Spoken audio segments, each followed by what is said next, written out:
পাগড়ি ছাড়া টুপি পরেছেন, কখনো টুপি ছাড়া পাগড়ি পরেছেন, সবুজ চাদর পরেছেন, জুব্বা পরেছেন, নবী করিম সাল্লাল্লাহু আলাইহি ওয়াসাল্লাম আবায়া পরেছেন, কামিজ পরেছেন, সবচেয়ে প্রিয় পোশাক ছিল কামিজ। নবী করিম সাল্লাল্লাহু আলাইহি ওয়াসাল্লাম লাল রঙের হুল্লা পরেছেন এবং নবী করিম সাল্লাল্লাহু আলাইহি ওয়াসাল্লাম ইজার পরেছেন, সেলাইবিহীন লুঙ্গি পরেছেন। আল্লাহ রাসূল সাল্লাল্লাহু আলাইহি ওয়াসাল্লাম কেমন পোশাক পরিধান করতেন? এটা আসলে অনেক দীর্ঘ আলোচনা, তো আমরা সংক্ষেপে যদি বলি, আমরা যদি মাথা থেকে শুরু করি, নবী করিম সাল্লাল্লাহু আলাইহি ওয়াসাল্লাম টুপি পরতেন। নবী করিম সাল্লাল্লাহু আলাইহি ওয়াসাল্লাম কখনো পাগড়ি ছাড়া টুপি পরেছেন, কখনো টুপি ছাড়া পাগড়ি পরেছেন। তো নবী করিম সাল্লাল্লাহু আলাইহি ওয়াসাল্লাম যখন পাগড়ি পরতেন, ফাতহে মক্কার সময়, মক্কা বিজয়ের দিনে নবী করিম সাল্লাল্লাহু আলাইহি ওয়াসাল্লামের মাথা মোবারকে তখন কিন্তু কালো পাগড়ি ছিল, বলা হয়েছে কালো পাগড়ি ছিল।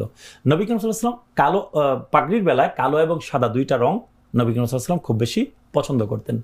নবী করিম সাল্লাল্লাহু আলাইহি ওয়াসাল্লাম বলা হয়েছে সবুজ চাদর পরেছেন, সবুজ চাদর পরেছেন। তারপর নবী করিম সাল্লাল্লাহু আলাইহি ওয়াসাল্লাম আপনার যদি আমি জামা কাপড়ের দিকে আসি, জুব্বা পরেছেন, নবী করিম সাল্লাল্লাহু আলাইহি ওয়াসাল্লাম আবায়া পরেছেন, যেটাকে কাবা বলা হয় ফার্সি ভাষায়। জিনিসগুলো আসলে আলটিমেটলি একই, সেটা হচ্ছে আপনার জুব্বার উপরে যেটা পরা হয়, যেটা সামন্দিক খোলা থাকে। নবী করিম সাল্লাল্লাহু আলাইহি ওয়াসাল্লাম এই ধরনের পোশাক পরেছেন।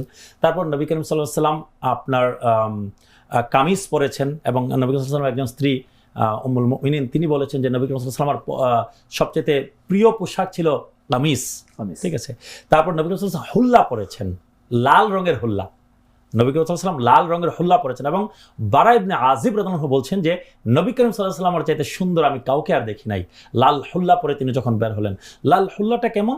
লাল হুল্লা হচ্ছে পাজামা এবং উপরের জামাটা একই সাথে, এইরকম একখানা পোশাক। নবী করিম সাল্লাল্লাহু আলাইহি ওয়াসাল্লাম ইজার পরেছেন, সেলাইবিহীন লুঙ্গি পরেছেন।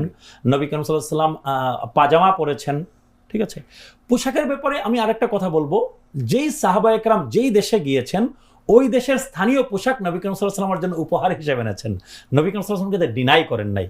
পোশাকের ব্যাপারে নবী করিম সাল্লাল্লাহু আলাইহি ওয়াসাল্লাম উদার ছিলেন, কিন্তু কয়েকটা জিনিস নবী করিম সাল্লাল্লাহু আলাইহি ওয়াসাল্লাম লক্ষ্য রেখেছেন, সেটা হচ্ছে ট্রান্সপারেন্ট হতে পারবে না, টাইট হতে পারবে না, আটশাট হতে পারবে না এবং কোনো ছবি আঁকা থাকতে পারবে না।